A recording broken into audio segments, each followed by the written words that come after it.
Hello again and welcome to our channel Sales for Sure। और हम लोग last जो वीडियो है उसमें हम लोग सतवाहना डायनेस्टी तक डिस्कस किए थे। हम लोग पोस्ट मौर्यन एज को डिस्कस कर रहे थे जिसमें हमने शुंग डायनेस्टीज को डिस्कस किया था, सतवाहना डायनेस्टी को डिस्कस किया था। सतवाहना डायनेस्टी के सिग्निफिकेंस के बारे में हम लोग बात करने वाले थे और उसके बाद हम लोग इंडो ग्रीक को देखकर टॉपिक को कंक्लूड करने वाले थे पोस्ट मौर्यन को। तो कुछ मैप्स है जिससे हम लोग एक आइडिया शुरू में ले लेंगे, उसके बाद चीज़ों को आगे फॉरवर्ड करेंगे। तो जो सुंगा डायनेस्टी, जो पोस्ट मॉडर्न जो पीरियड है, ठीक है, पोस्ट मॉडर्न पीरियड का जो मेनली जो दो तीन इंपॉर्टेंट डायनेस्टी रही, एक सुंगा। तो सुंगा डायनेस्टी हम लोग ने बात किया था, ये ईस्ट इंडिया में रही, ठीक है। तो this is called the Sunga dynasty east India में, ठीक। तो ईस्ट इंडिया में कौन कौन एरिया जो था इसमें था, तो Bihar, Jharkhand, part of UP, Uttarakhand, and then this side UP and Uttarakhand वाला एरिया। तो ये वाला जो एरिया है and a bit of MP and all, तो ये सुंग डायनेस्टी इधर में लगभग लगभग एक्सपेंड किया हुआ था, ठीक है। दूसरा जो इंपॉर्टेंट डायनेस्टी हो जाता है वो हो जाता है सतवाहनास, जो हम लोग डिस्कस कर रहे थे। तो सतवाहना डायनेस्टी जो था बेसिकली साउथ का डायनेस्टी थी ये, मेनली, ठीक है। ये ये तो काफी बड़ा सा इनका अच्छा पकड़ हुआ करता था सतवाहनास का, ठीक है। तो ये हम लोग मैप पे देखने के लिए, उसके बाद अगर साउथ में उस समय साइमल्टेनियस उस समय जो है साउथ में चुलाज और पांड्या किंगडम, तो ये हम लोग लेटर ऑन अगले कुछ वीडियोस के बाद हम लोग उसे भी देखेंगे। तो फिलहाल हम लोग सतवाहना तक देख रहे थे। सतवाहना इंपॉर्टेंट है सबसे पहले, जो पोस्ट मॉडर्न एज में जो है धीरे धीरे लोग पूरे इंडिया को देखना शुरू करते हैं। पूरे इंडिया में धीरे धीरे ये राजन वाला जो कल्चर है वो आ जाता है। तो इस वीडियोस और इसके बाद हम लोग जो बात करेंगे, हाँ, हम लोग देख रहे थे सतवाहना एम्पायर का। तो सतवाहना का कैपिटल के बारे में देखा था, प्रतिष्ठान के बारे में। देखो यहाँ पे है ये, और अमरावती जो दूसरा कैपिटल बताया गया था तो वो यहाँ पे है। शुंगा का हम लोग जान रहे हैं कि पाटलिपुत्रा को कैपिटल बनाया गया था, जिसे पटना, प्रेजेंट पटना के नाम से भी जानते हैं। और इंडो ग्रीक के बारे में हम लोग बात करेंगे इस वीडियो में। तो इंडो ग्रीक के कुषाण एम्पायर, और उसके बाद उस समय जो है हम लोग इस मैप को भी डिस्कस करेंगे। इंडो ग्रीक कहाँ का था? चाइना का एक डायनेस्टी बेसिकली था, जो चाइना का, सॉरी, मतलब इसके तीन कुषाण वगैरह के बारे में हम लोग बात करेंगे। तो later on we will discuss in this video many things today. तो सबसे पहले स्टार्ट करते हैं और खत्म करते हैं हम लोग सतवाहनास को। अब तक हम लोग सतवाहनास में देखा था इम्पोर्टेंस, इम्पोर्टेंट इनके रूलर्स।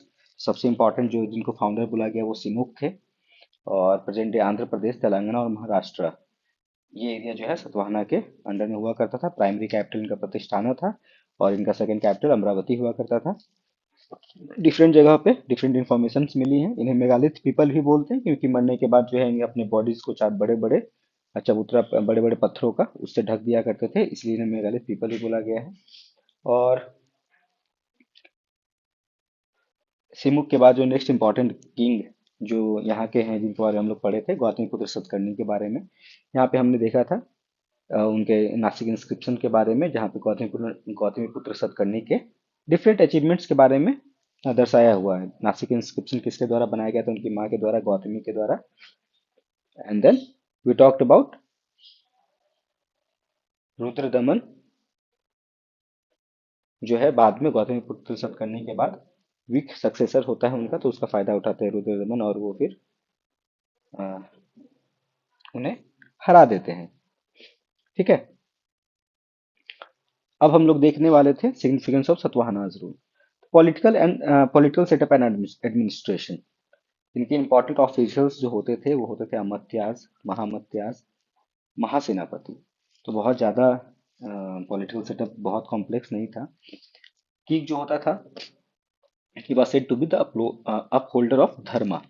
तो धर्म को बहुत ज्यादा तवज्जो दिया गया। आप बाहुबली वगैरह देखते हो मूवी, तो उसमें भी आप इन चीजों को कनेक्ट करते हो कि धर्म के ऊपर की बात थी। Dharma was actually at that time, it was the rule of nature, that was actually the dharma at that time, ठीक है।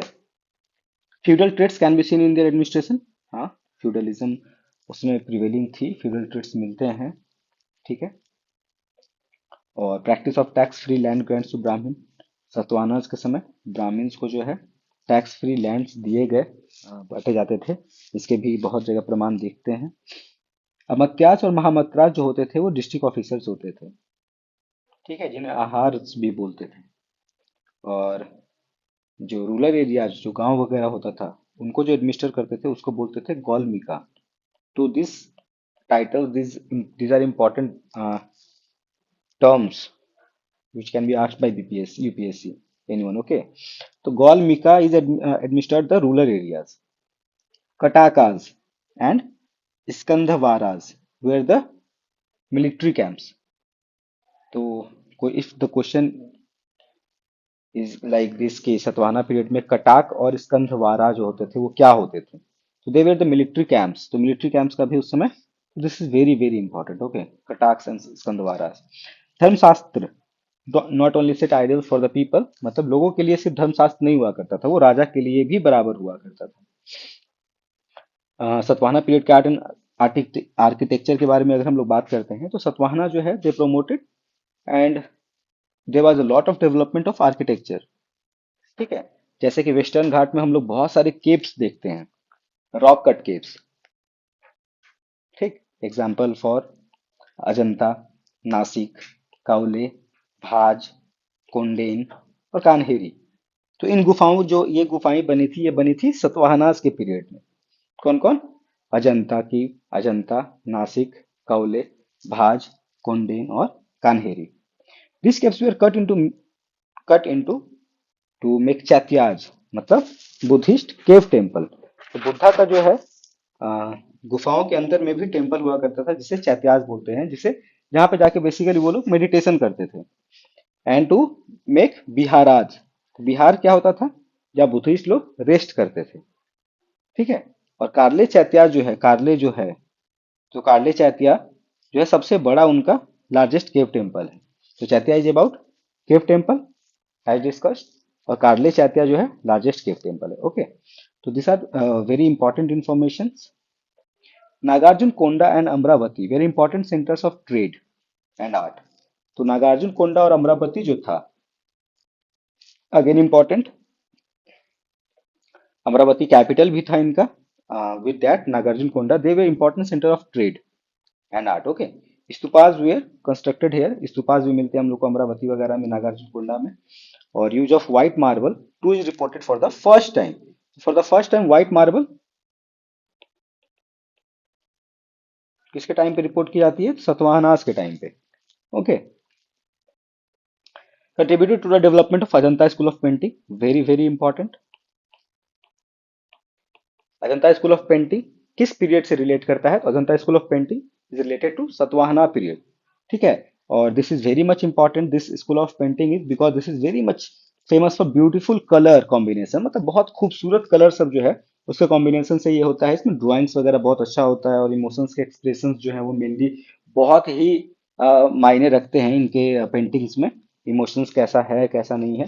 And they also believe to be very spiritual, brings spirituality in their paintings. Okay, like Ajanta school of एक painting ही है जिसे Saptashati painting बोलते हैं। तो Saptashati painting बहुत इंपॉर्टेंट पेंटिंग है जो क्वेश्चंस आ सकता है। तो इसमें जो है बुद्धा के इंटायर लाइफ को जो है ना पिक्टोग्राफी किया गया है। ठीक है। सप्तशती में, what is Saptashati all about? तो Saptashati was also, you can say, कि composed during this period, during the period of Satavahanas. Now, Gatha, Gatha Shatasai was an excellent work in Prakrit by Hal. तो this गाथा सतसाई जो है ये भी सतवाहना के period को दर्शाता है। ओके। तो हम लोग सप्तशती, जो बुद्धा के इंटायर लाइफ को, ये बहुत ही इससे इंपॉर्टेंट है, जिसको मैं 2-3 बार आपको बताया हूँ इसी के लिए, क्योंकि काफी इंपॉर्टेंट है। तो this were the things related to art and architecture during the Satavahana period. Satavahana हम लोग देखा किधर से किधर तक था। तो मॉडर्न डे महाराष्ट्र वाला पार्ट जो है, आंध्रा वाला पार्ट जो है, और तेलंगाना वाला जो पार्ट है, एंड थोड़ा बहुत नॉर्थ में भी। ओके, उज्जैन वाले एरिया में। Economy during that period, they didn't issue gold coins. वो लोग गोल्ड कॉइन्स नहीं इशू किए, वो गोल्ड को एज ए बुलियन इशू किए। ठीक है। और गोल्ड को एज ए बुलियन इशू किया, और उसमें जो है वो पोर्ट्रेट्स हुआ करता था रूलर्स का। वो क्वाइंस इशू किए लीड का और पॉटिन्स का। तो पॉटिन्स जो है ना, बहुत इंपॉर्टेंट है। पॉटिन्स का क्वाइन जो था, तो पॉटिन्स का जो क्वाइन था that was silver like alloy. तो वो एलोई जो हुआ था, होता था सिल्वर के तरह होता था, सिल्वर नहीं होता था वो potins. It was a silver like alloy. तो it can be just directly asked कि potins were the silver like alloy use in coins, और इट कैन बी आस्क्ड कि पॉटिन्स का were mixture of copper, tin and lead. Okay. And the coins of copper were also seen in Satavahana's period. There are also many evidence of their trade with the Roman Empire and प्रतिष्ठान जो उनका एक और capital था, along with Amaravati, Nagarjunakonda and the Tagara. They were important trade centres. दो जो है, एक कैपिटल अमरावती और नागार्जुनकोंडा के बारे में हम लोग ऊपर भी बात किए थे, they were also important trade centres. प्रतिष्ठान और टगारा जो था, वो भी इंपॉर्टेंट ट्रेड सेंटर्स हुआ करता था। दे वेर ऑल्सो, सतवाहना जो थे वो पहले नेटिव रूलर थे, मतलब होम ग्रोन रूलर थे पहले, जिन्होंने अपने क्वाइंस रिलीज किए थे जिसपे राजा का चित्र हुआ करता था। इससे पहले आप अगर देखोगे तो ये वाला चीज जो है बाहर में मिला है, बट इंडियन नेटिव रूलर्स में ये वाला चीज फर्स्ट टाइम कि रूलर्स का पिक्टोग्राफिकल ये क्वाइंस पे ये सतवाहना के पीरियड में मिलता है। पैडी का ट्रांसप्लांटेशन, मतलब कि राइस का खेती, मतलब चावल की खेती, कॉटन का प्रोडक्शन, और एक्सप्लोइटेशन ऑफ आयरन और वारंगल के आसपास में जो है करीमनगर। तो करीमनगर बहुत फेमस है सतवाहना के पीरियड का। यहाँ ये बहुत इनका मेजर एरिया हुआ करता था इकोनॉमी के लिहाज से। करीमनगर, करीमनगर इन वारंगल, वारंगल में नाइटी वारंगल से फेमस है ये। सो यहाँ पे जो है आयरन ओर का आयरन ओर भी पाए गए हैं जो सतवाहना पीरियड में एक्सप्लॉइट किए जाते थे। तो this is all about economy of that period. Now the society and religion. The society was matrilineal society. Okay. तो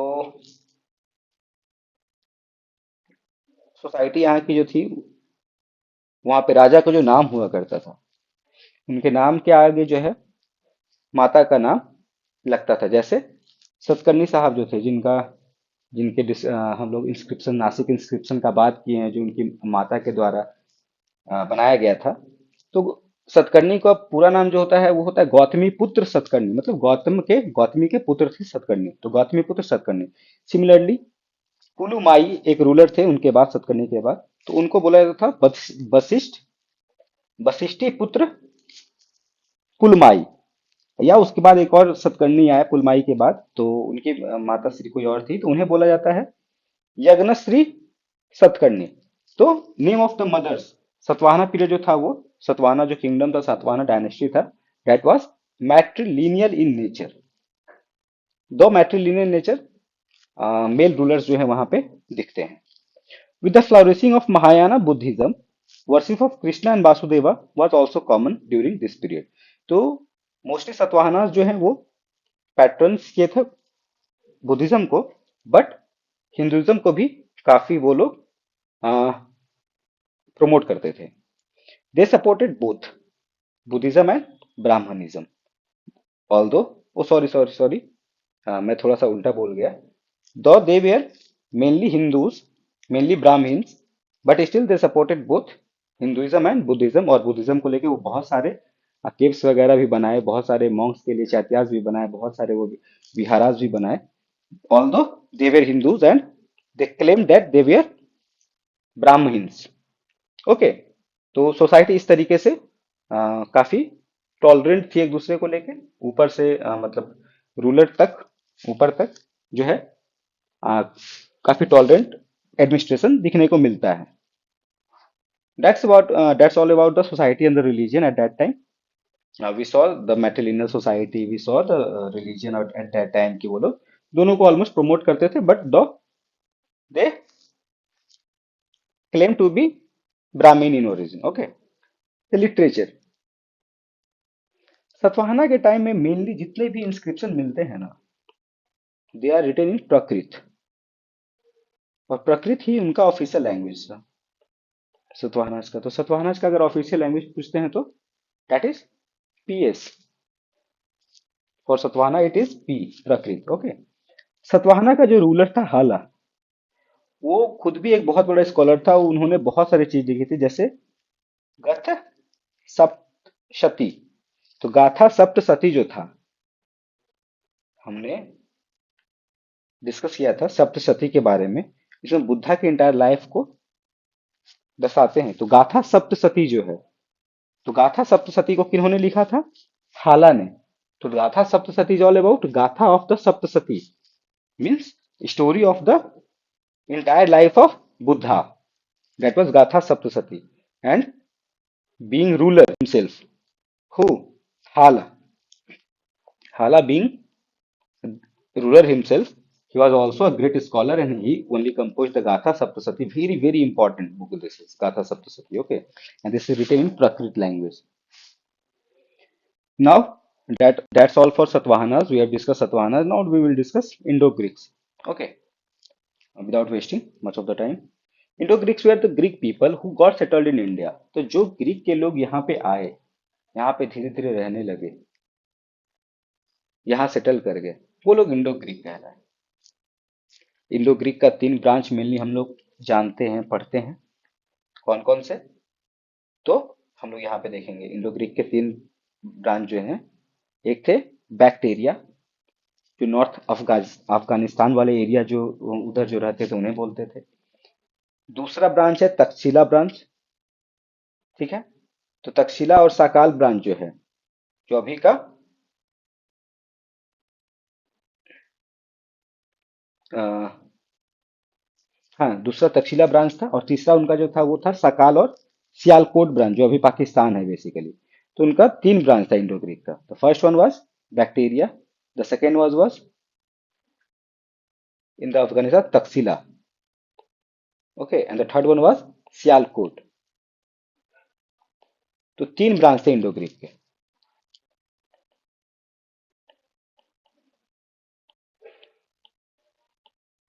अब ये तीनों बारी बारी से आते थे लड़ाई करने के लिए। अब देखो, जैसे कुषाण का, आप देखते हो यहाँ पे सतवाहनास का जो बॉर्डर है वो काफी हद तक ऊपर है, तो यहाँ पे बार बार रेसिस्टेंस हुआ करता था इंडो ग्रीक्स में और सतवाहनास में। ठीक है। हम्म। और तक्षशिला ब्रांच का एक एम्बेसडर था, हेलियोडोरस। तो हेलियोडोरस जो थे, वो कोर्ट ऑफ किंग विदिशा वहां गए थे। और हेलियोडोरस जो था, एक स्टोन पिलर भी कंस्ट्रक्ट किया था ग्रीक स्टाइल में, जो काफी डिफरेंट था अशोकन स्टाइल से, और वो लॉर्ड वासुदेव को समर्पित था। तो दिस इज इंपॉर्टेंट। हेलियोडोरस जो थे, एक स्टोन पिलर भी कंस्ट्रक्ट किए थे ग्रीक स्टाइल में। ओके। और फिर हम लोग देखते हैं जो सियालकोट वाला जो उनका ब्रांच है, ये तो तक्षशिला ब्रांच हो गया। तक्षशिला ब्रांच शकुनी वाला, तो शकुनी वाले ब्रांच से हेलियोडोरस आए थे। एक नॉर्थ अफगानिस्तान जो बैक्टीरिया है उसका बात करेंगे, और एक जो तीसरा ब्रांच था सियालकोट या साकाल, जो प्रेजेंट डे पाकिस्तान है, तो वो वाला। तो वहीं से थे एक मिलिंड या मीनैंडर या डेमेट्रियोस। तो डेमेट्रियोस, जिसे हम लोग मीनैंडर के नाम से भी जानते हैं, या फिर मिलिंद पानहु में हम लोग मिलिंद के नाम से जानते हैं, ये तीनों एक ही थे। तो ये भी इंडो ग्रीक थे, और ये बुद्धिज्म एडॉप्ट किए थे अंडर नागसेना। नागसेना जो थे, और इन्हीं दोनों के बीच की जो बातचीत होती है, उस बातचीत को मिलिंद पानहु में लिखा गया है। Okay. Now Indo Greeks were the first to issue gold coins bearing inscription of image of kings and god. तो इंडो ग्रीक पहले ऐसे थे जो वैसा गोल्ड कॉइन निकाले थे जिसपे राजा का चित्र हुआ करता था। Indo Greeks were also the reason जिसके कारण भारत ने सीखा पर्दे का इस्तेमाल करना। उसके पहले पर्दे का इस्तेमाल हम लोग नहीं जानते थे, जिसे यवन बोलते हैं ग्रीक में। तो India learn the use of curtain from Greek people. Okay. Horoscope जो है वहां पे, होरा शास्त्र बेसिकली, वो भी, and the practice of governorship. तो गवर्नरशिप बेसिकली छोटे छोटे एरियाज में बांट देना, वहां पे गवर्नमेंट बना देना। ये सब ग्रीक से आया था इंडिया में। ओके। इंडो ग्रीक का इन्फ्लुएंस इतना ग्रीक का, और या फिर इंडो ग्रीक का अचीवमेंट आप बोल लो या फिर ग्रीक का इन्फ्लुएंस बोल लीजिए, तो we see a great development in the field of metallurgy, medicine, astronomy, stone cutting, perfume making, these all things and these are the evidence कि कितना ज्यादा technical advancement Indo Greek phase में हुआ था। Indo Greek people patronised both Buddhism and Hinduism. तो जो society tolerant रहती है, वहां पे हमेशा आप देखोगे ये टॉलरेंट सोसाइटी में क्रिएटिविटी काफी ज्यादा बढ़ती है, काफी ज्यादा प्रमोट की जाती है, और वहां पे आप देखोगे तो टैलेंट काफी निखर कर आता है, या फिर काफी R&D वगैरह उस पीरियड में होती है। This things are interconnected. Okay. Indo Greeks are also very famous because they were the regions, or they witnessed the development of Indo Gandhara School of Art, जिसे Indo Greek school of art भी बोलते हैं। तो दे where the reason, या फिर उनके समय में गंधारा स्कूल ऑफ आर्ट आया था। गंधार स्कूल ऑफ आर्ट के बारे में अब बहुत ही इंपॉर्टेंट है, तो we will also discuss Gandhara school of art a bit.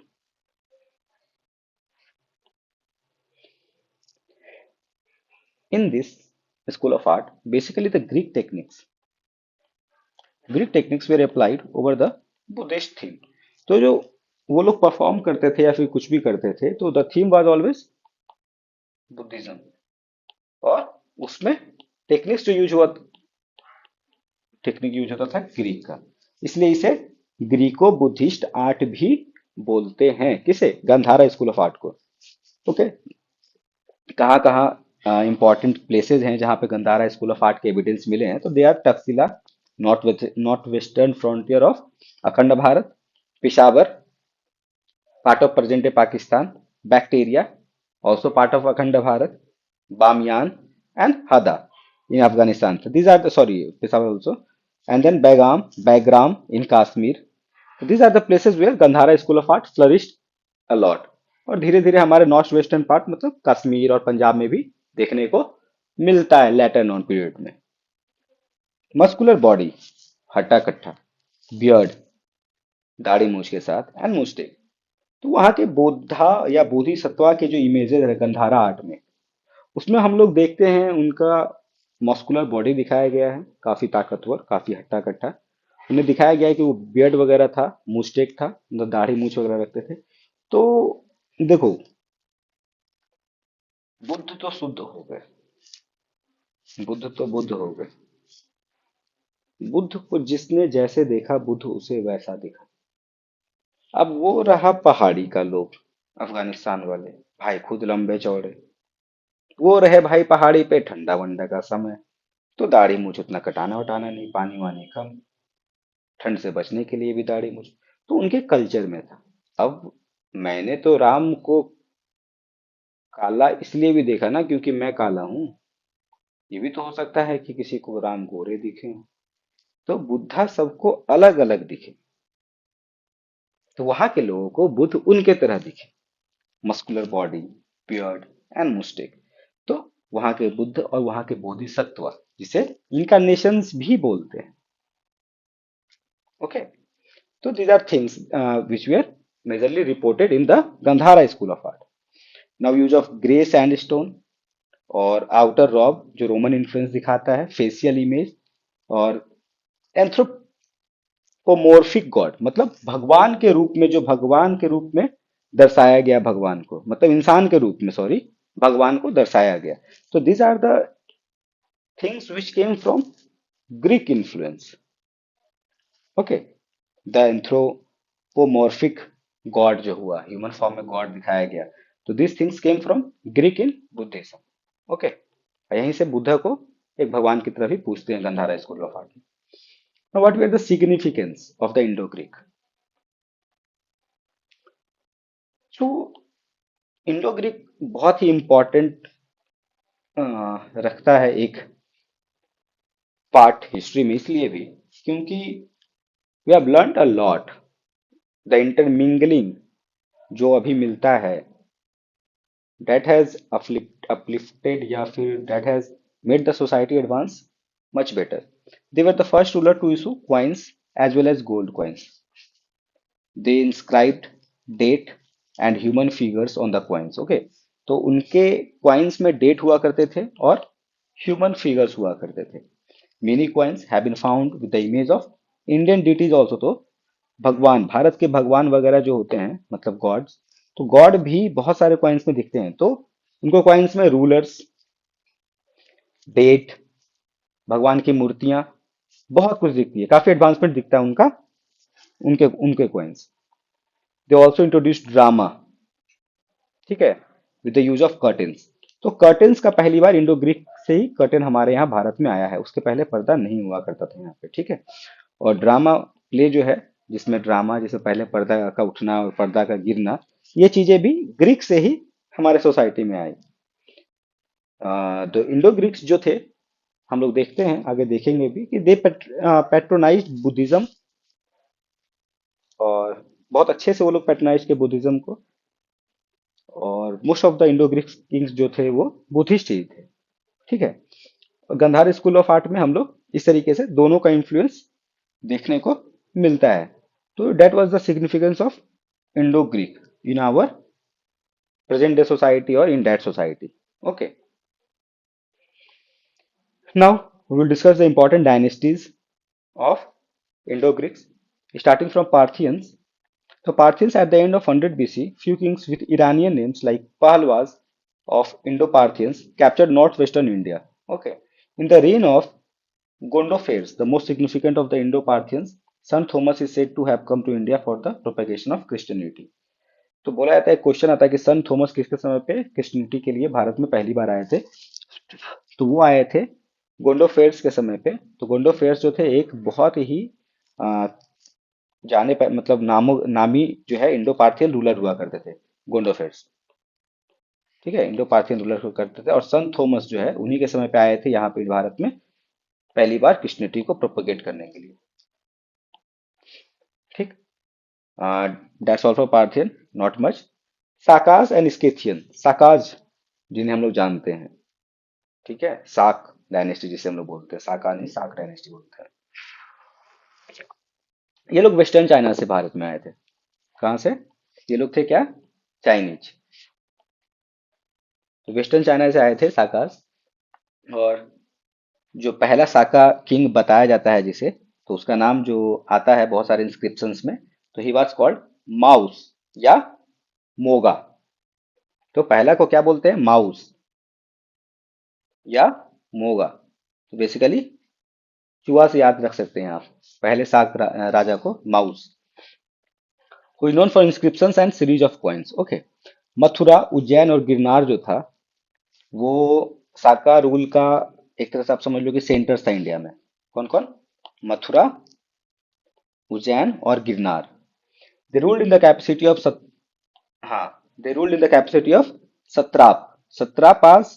सत्रापास basically, mahasatrapas basically क्या होता था, तो जो गवर्नरशिप आया था इंडो किंग्स का, जो हम लोग बात कर रहे थे, इंडो ग्रीक्स का जो गवर्नरशिप का कॉन्सेप्ट ये लोग लेके आए थे, यही गवर्नरशिप होता था. सत्रपास और महासत्रपास. ठीक है, ये गवर्नर होते थे. इसी के बेसिस पे जगहों को बांटा जाता था और वहां पे एडमिनिस्ट्रेशन किया जाता था. इनका कंट्रोल जो था, western Ganga valley, parts of central India और गुजरात में इनका कंट्रोल था. और साकात जो है हमेशा सतवाहनास के साथ बहुत प्रेशर में दिखे और हमेशा दोनों के बीच में झड़प देखने को मिलते रहती है. रुद्रा दमन जो थे, ठीक है, अ, उनका जो है जिक्र जूनागढ़ इंस्क्रिप्शन में भी होता है, क्योंकि उज्जैन जो है वो सेंटर था साकास का.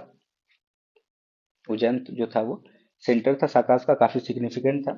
और इसी के लिए रुद्र दमन का भी जिक्र जूनागढ़ इंस्क्रिप्शन में होता है. This inscription is in Sanskrit unlike previous प्रकृत संस्क्रिप्शन. तो साकास जो थे वो संस्कृत को प्रमोट करते थे. रुद्र दमन God the lake Sudarshan repaired for better irrigation. तो जो सुदर्शन लेक जो ये बात कर रहे हैं, सुदर्शन लेक बनाया किसके समय गया था? चंद्रगुप्त मौर्य के समय. और रिपेयर किनके द्वारा किया गया था? रुद्र दमन के द्वारा. तो this both are important.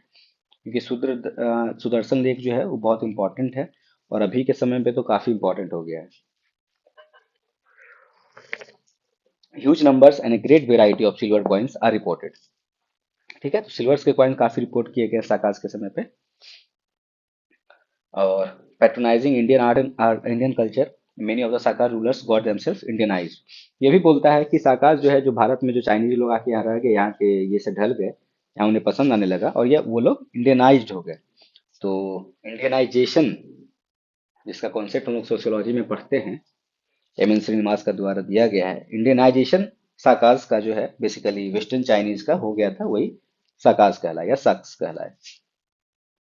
Important centre of development of the art हुए सांची, मथुरा एंड गांधार।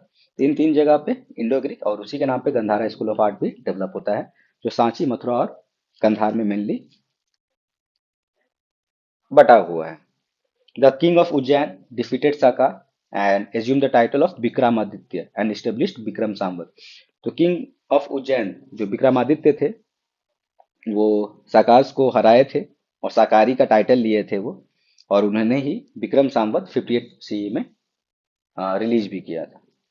तो दिस वेयर ऑल अबाउट साकाज। हम लोग जल्दी जल्दी देख रहे हैं थोड़ा सा, क्योंकि टाइम के कारण भी, और this is a revision series. So most of the things we have discussed. Important rulers of the Sakas where,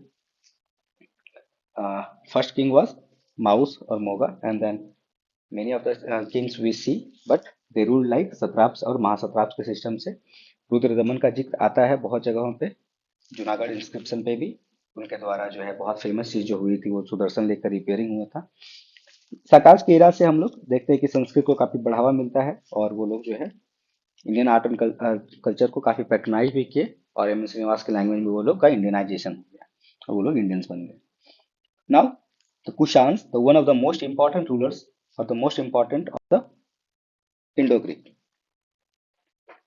Kushan were two from China, okay, and they ruled in northwest India with Purushpur और Peshawar as their capital. तो कुशान का capital कहाँ पे था? Peshawar. Okay, साका का capital कहाँ पे था, ये आपको कमेंट में बताना है। ओके, तो कुशान का कैपिटल कहाँ था? Peshawar, present day in Pakistan. Kanishka एक महायान बुद्धिस्ट थे, वो मोस्ट इंपॉर्टेंट रूलर कहलाए कुषाण के। और कनिष्क से रिलेटेड क्वेश्चन आपको बहुत मिलेंगे हमेशा कॉम्पिटिटिव एग्जामिनेशंस में। जो मोस्ट इंपॉर्टेंट कुषाण का रूलर था।